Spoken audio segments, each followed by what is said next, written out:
Let's look at rational functions now.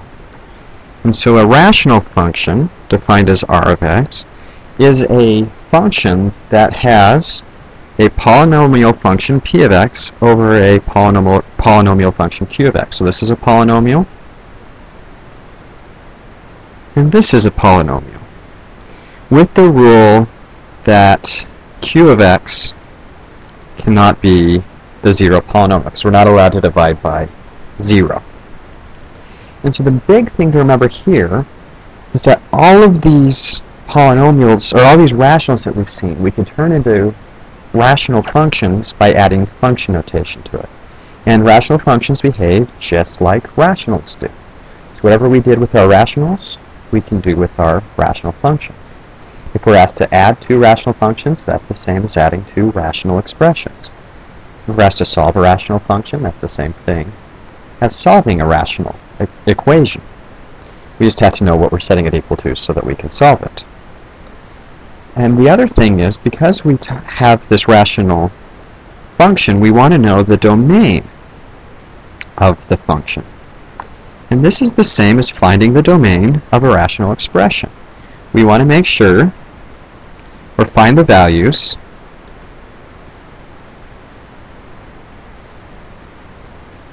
that make our denominator, q,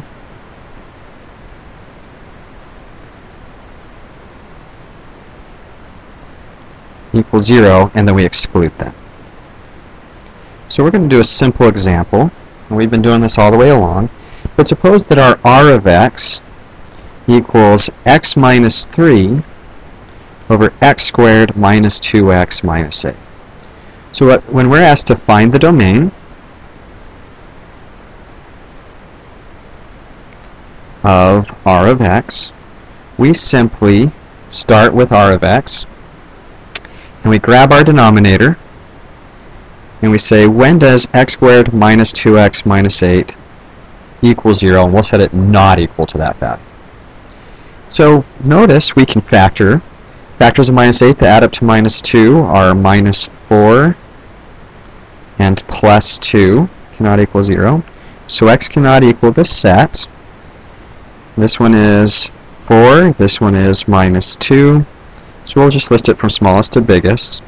And the domain is everything except negative 2 and 4. Notice that x can be 3. The numerator is allowed to be 0, because if we get 0 over 9 minus 6 minus 8, I'm plugging in 3. 0 over minus 5 is still 0, and 0 is allowed. We're just not allowed to divide by 0. So by keeping this in mind, it's very easy to find the domain of our rational function.